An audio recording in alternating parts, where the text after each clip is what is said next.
This is the Late Round Podcast with your host, JJ Zacharisa.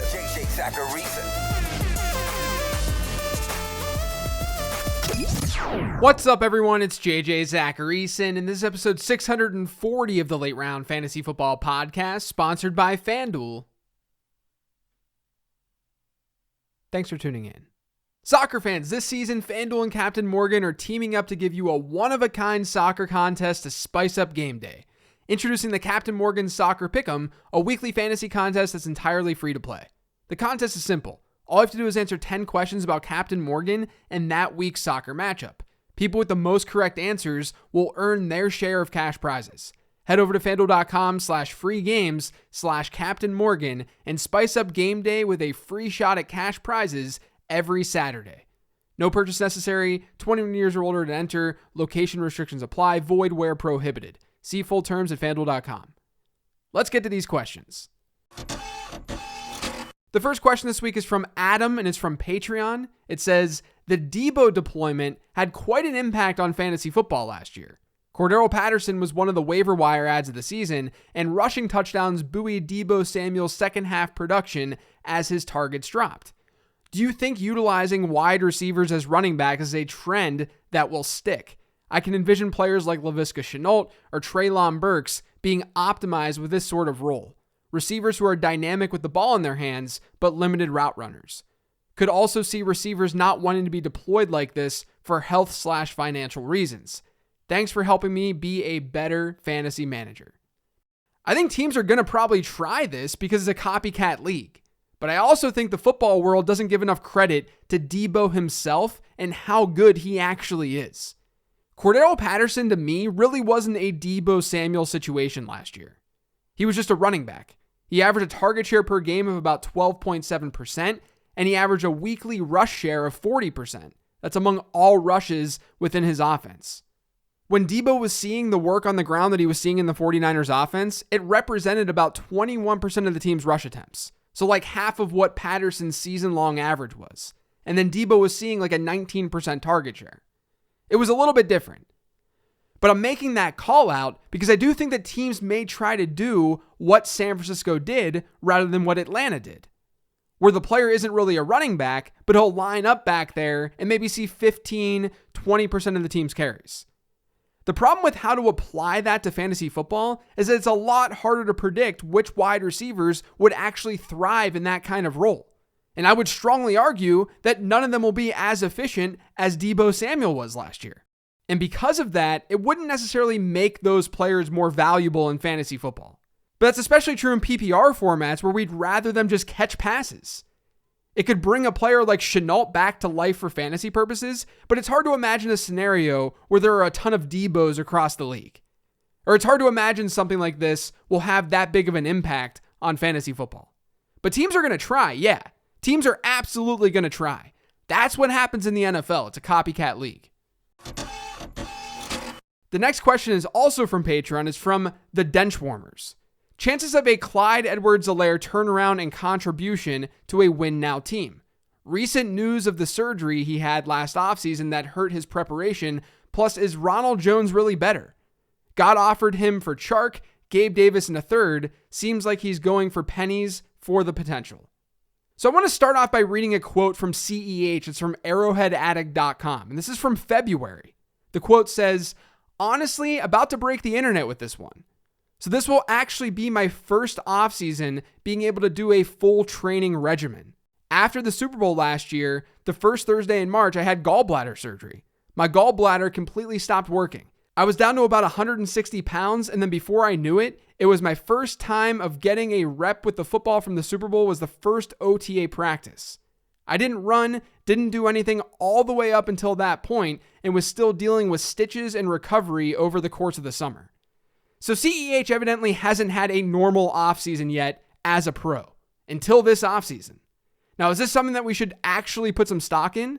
I mean, I don't think it's something that we need to just completely ignore. I just wouldn't make a decision solely off of this information. Instead, we can look to the things that I've talked about on this show over the past month with Isaiah Pacheco, Kansas City's new running back. Clyde Edwards-Helaire did look worse last year than he did as a rookie, As a rookie, 11.6% of his rushes went 10 or more yards. Last year, that number was 7.6%. As a rookie, he had 3 20-plus yard rushes. That accounted for 1.7% of his attempts. Last year, he had 0. That 20-plus yard rush number has been the problem for CEH. It really matches to the idea that he lacks speed and he's not very explosive. Even though his rookie season was better, it was still like a 25th percentile rate among 100-plus attempt rushers. I keep saying this on the show, but this is the reason I think the Chiefs went out and they got Ronald Jones and why they drafted Pacheco, who had the best speed score in this year's running back class, because they want a little bit more of that explosion on the ground. That's fine. I don't think we need to project CEH for 250 carries for him to hit a decent fantasy ceiling. Where he really needs to work is as a receiver. And given the Chiefs' current depth chart, he's going to be the team's primary pass catcher out of the backfield. That's not something we've consistently been able to say over the last 2 years. CEH averages a 7% target share per game last year. In 2020, his rookie year, that number was 11.5%. With the changes within the Chiefs' offense, it's not unthinkable that we see CEH hit a 13 or 14% target share this year. Ronald Jones has had issues as a receiver his entire career. And do we really think that they're going to give those duties to Derek Gore? I think there's some fragility with CEH because one player, one pass-catching addition can change his value from now until the start of the season.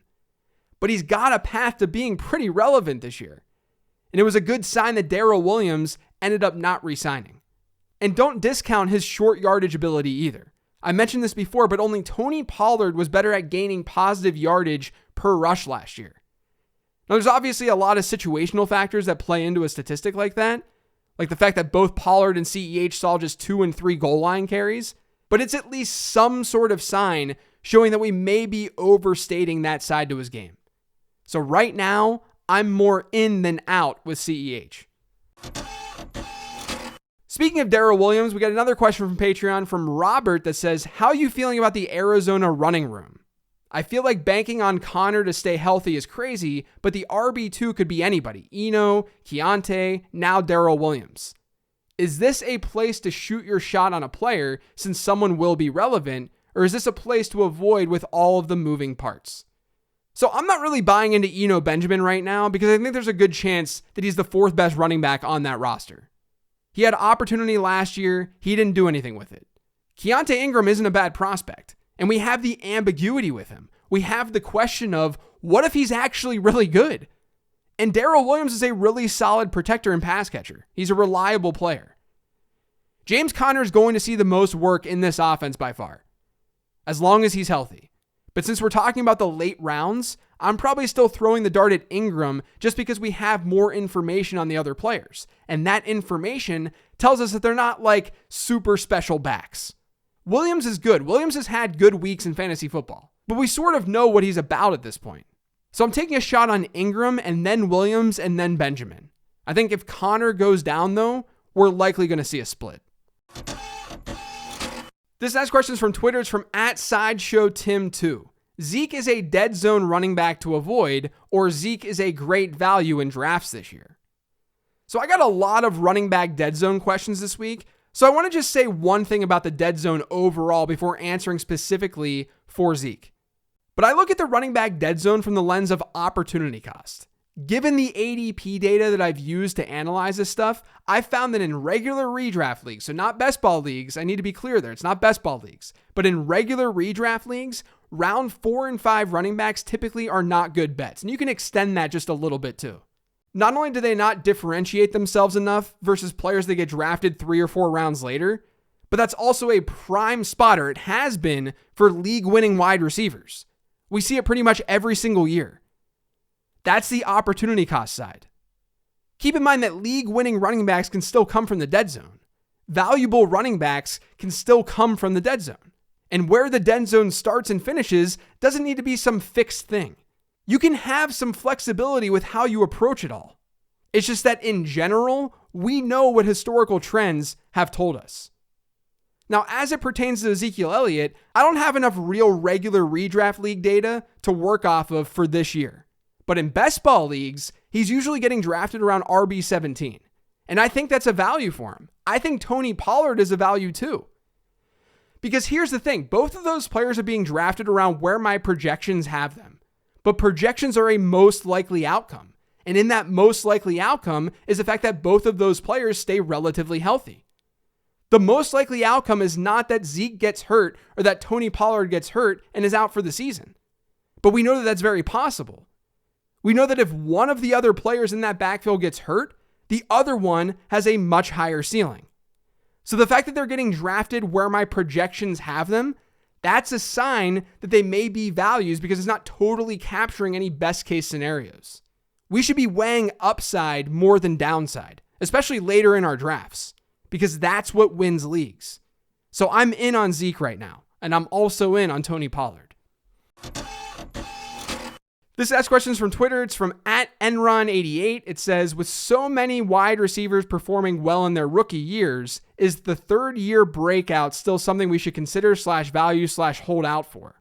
Has that timetable been moved up across the board or just in specific cases? So the third year breakout notion has never really been that real, at least in recent history.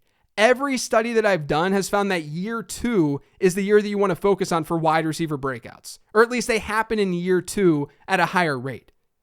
But it also depends on how you define breakout and what you're trying to accomplish. Like if Michael Pittman is better this year than last year, are we saying that he broke out this year? Because to me, he broke out last year. But I've seen a lot of graphics and stuff on social media listing Michael Pittman as a potential breakout candidate. I can just say that I focus a lot on year 2 players given the research that I've done, especially ones who had decent production as rookies. I'll have more on breakout players later this summer though. This next question is from @FFTommyB. It says, can you name a few players you've traded for this offseason and why? So I have a pretty big consideration set when looking at players to trade for in Dynasty. Usually I approach trades from the perspective of who am I trying to get rid of on my team and not who am I trying to trade for. And the main reason for that is because a lot of players are going to be able to help you win in fantasy football. And if I can match players I want to get rid of with teams who could use those types of players, and I'm open to trading for a lot of players, then I'll more easily get a deal done. So I'm not necessarily going league by league and proposing trades in those leagues for the same player. I have players that I'd like to trade for or who I think are undervalued, but I'm more inclined to try to sell off assets that I don't want to teams who may need them. But there are some consistent players that I've gotten this offseason for sure. 2 of them come to mind. One is Kenneth Gainwell. The main reason I've gotten him is because my year 2 model really likes him. The year 2 model looks at how a player looked as a prospect, and it combines that with how the player performed in year 1. So I think that he's the right type of dart to throw. And then the other one is another later round running back, Khalil Herbert.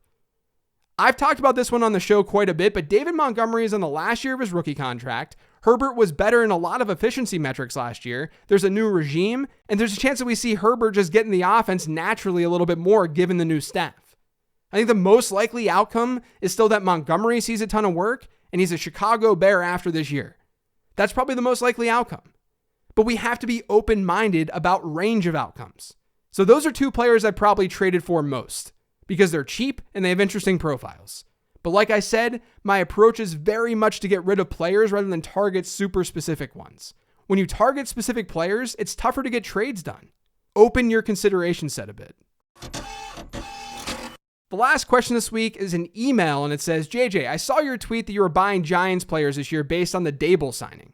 Aside from Saquon, who is the most likely wide receiver to have a fantasy impact this year? They are all practically free in both redraft and dynasty startups, and Kenny G is going criminally late in all drafts and is the most proven wide receiver on the roster. Thanks, always enjoy the show, Josh.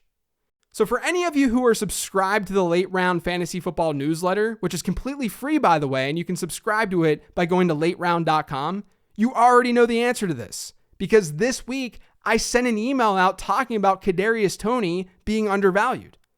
Toney is the wide receiver 53 in early best ball drafts.